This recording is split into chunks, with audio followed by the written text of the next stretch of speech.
Welcome, everyone, to The Purpose of Money. I am your host, Robroy Wiley, investor coach. I help my clients actually defeat their money demons and find purpose for their money. And on this episode, I have as my co-host Chris Butsch, who is the author of The Millennial's Guide to Happiness. Welcome, Chris. Happy to have you. Thanks, Robroy. I'm happy to be here. And today, we've all heard that expression, money can't buy happiness.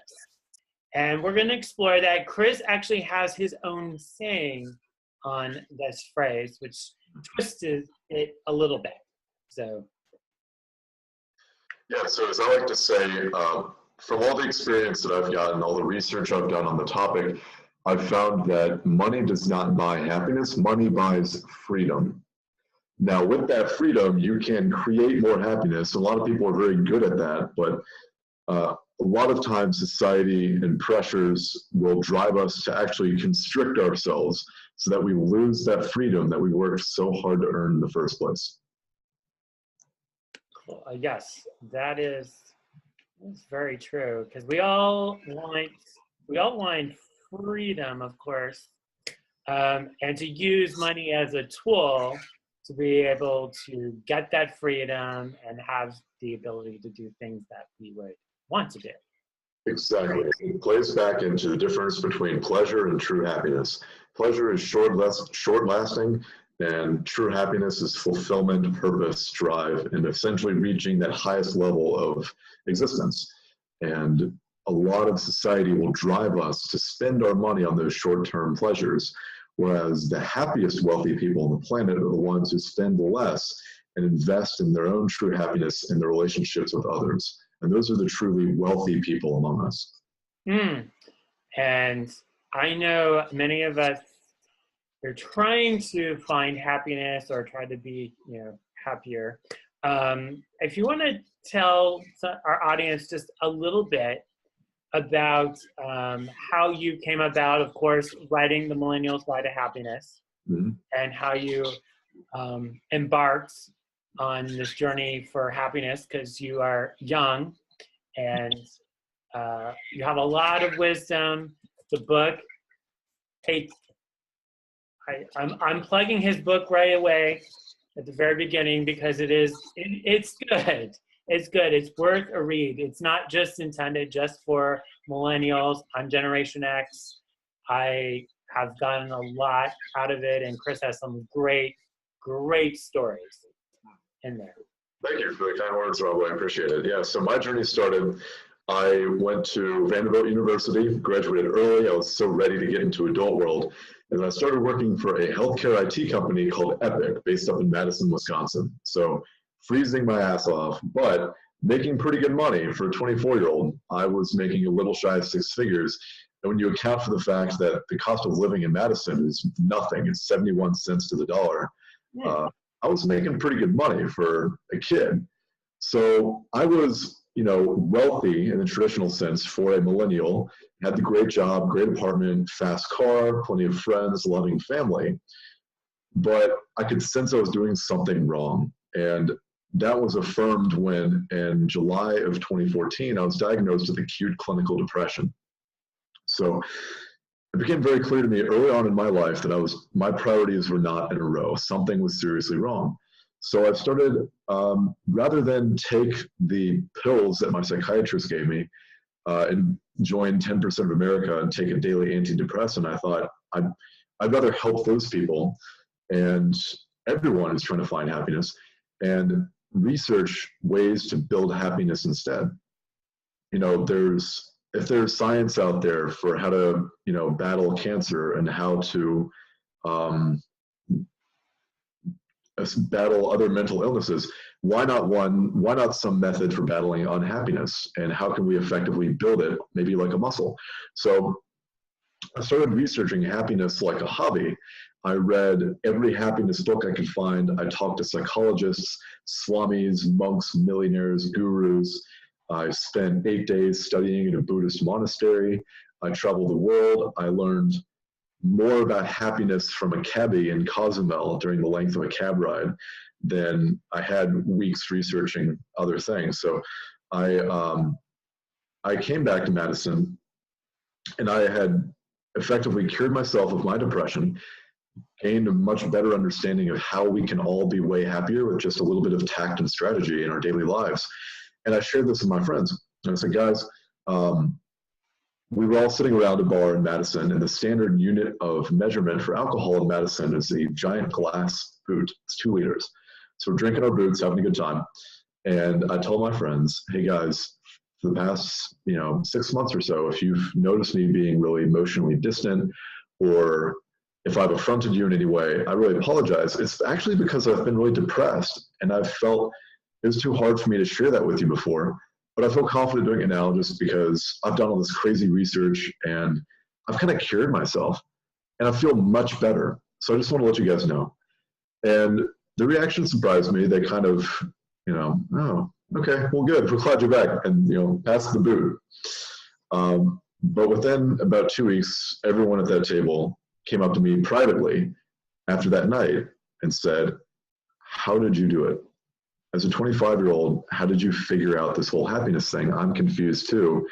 And I think it became very clear that America, but really the millennials, 84 million of us, the millennials are really suffering from an unhappiness epidemic, really to the same level that our parents suffered the financial crisis. So I wanted to position myself to be the Tony Robbins, the Bill Nye of happiness, and help everyone, not just millennials, understand what it means from a scientific viewpoint and with anecdotal support, what it means to be happy in the modern age. And that became the genesis of the book and the speaking career I'm now trying to launch. Part of my journey was studying, of course, the correlation between wealth and happiness. And I remember I hearkened back to a day when I was still depressed. I had just begun my journey across the country to study happiness. And I went to visit my buddy Joe in Nashville. And Joe he's a starving musician. I once saw him count out rent with coins. I once saw him reuse a plastic solo cup for a month. So Joe is not a traditionally wealthy man. And yet, when I visit Joe and I talk to him, he tells these long, grandiose stories about playing gigs in dank basements. And he had this habit of ending about a half of his stories with, dude, it was the best night of my life. And such an endearing, life-loving guy. But at the time I was talking to him, this is like fall of 2014, and I couldn't get over why Joe was so much happier than me if I had done everything right and I had, a 5-figure bank account, whereas, again, he would count out rent with coins. It's like, why is he beating my ass on the happiness scale right now? So I posed this question to David Geller, the author of Wealth and Happiness and the founder of GV Financial Advisors, now known as Join. David is an Emory grad, extremely intelligent guy. He manages over $1 billion in assets for his clients. But what makes David unique as a wealth manager is he'll help you grow your wealth and your assets, but then he makes you come back in and he teaches you how to spend it to be happy. So he became a really powerful mentor for me to better understand the relationship between wealth and happiness. And he says, your bank account is not even half of your true wealth. It's not even a third or a quarter. It's 1/6 of your actual wealth. And I'll show you now what the other 5 aspects are. So up here, we have the other 5. We have time, talent, wisdom, health, and personal network. And my mistake that I made, because after I spoke with David, I actually took the time to measure my wealth, my true wealth. My mistake back at Epic was that I'd spent all of my other 5 aspects of wealth just to make more money. So sure, I could buy a steak or filet mignon twice a week if I wanted. I could drive a fast car, but what did it matter? Because I didn't have any free time. I was working 70 hours a week, and I had gold status in 2 airlines. I actually flew so much for work, I'm 6'3", that I had to get physical therapy for my knees because I was flying too much. My talent, not great. because while I love public speaking and writing, I wasn't actually doing it while I was at work. I was just making money. Wisdom, also not great. All I really knew about was healthcare IT project management. I mean, not for me. My health is actually okay because my only vehicle for battling stress, this is before I discovered meditation, my only vehicle was running and biking and cardio. It's really what kept me sane for 2 years. Then lastly, my personal network. This would have been much higher in college. I had plenty of friends and of course a loving family that I'm very close to. But I let those relationships wither and die in the pursuit of just more money. So when I thought that money would be a means to an end for me and it would create happiness eventually, what was really happening is all other 5 aspects of my wealth were atrophying like untrained muscles. Now let's look at Joe by contrast. So Joe, we've established Joe has no money. Joe had plenty of time because he just worked weeknights. He'd play 2 or 3 gigs a week. And so he had lots of time, and you could use that to build his talents. He would practice with new like wah-wah pedals for his guitar. He'd practice guitar itself. He would do new sound effects. He would practice singing. So Joe spent a lot of his time and what little money he had building up this other aspect of his wealth, his talent, and his wisdom.